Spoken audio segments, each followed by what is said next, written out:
mali yung nagpo-protesta na sinasabing pina-privatize ang healthcare. Hindi nyo madidinig na polisiya yan ni Secretary Ona o ng Presidente o ng opisina ko.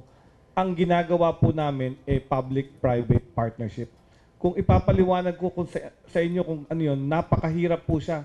Kasi ang mga kausap ko, mga abogado, mga financial analyst, mga doktor, at napaplano ng maigi ng pamahalaan yung ospital na ipatatayo niya.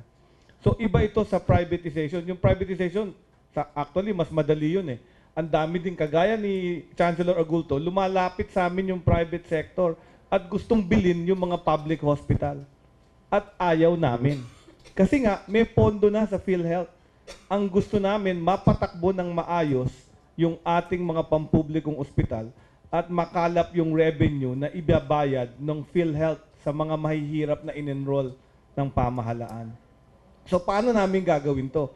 Kailangan magkaroon ng certain efficiency yung pamahalaan. At yung efficiency na yan, nakikita namin sa mga private sector. So, hihingi tayo ng tulong sa kanila, maging maganda yung pagpatakbo ng ating ospital, doon malalagay yung partnership. Hindi lang yung efficiency, aanyayahan pa natin sila maglagay ng pondo. Kagaya nitong unang proyekto, yung Philippine Orthopedic Center na pinoprotest nila. Yung lupa po atin, yung mga doktor atin sa pampublikong pamahalaan, yung pasyente at yung reimbursement, PhilHealth, gobyerno din po yan. Yung private sector, ang ipapasok po nila, pondo, 5.6 billion pesos. Pagkatapos po, yung ospital na matatayo, 700 beds. 490 po niyan para sa mahihirap. More than 50% po. Mas malaki doon sa current implementing capacity ng orthopedic. So, napakalaki po ng tutok doon sa mahihirap. So, hindi po ito yung privatization. Kasi yung privatization, doon lang para sa nakakabayad. 210 beds lang po ang private doon.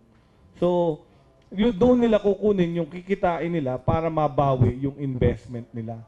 Pero medyo mahaba-haba din siyempre yung kontrata. Pag natapos yung kontrata, kanino yung ospital? Sa pamahalaan, sa taong bayan po. So, tuloy-tuloy. So, hindi ito privatization. So, mali yung sinasabi ng mga nagpo-protesta.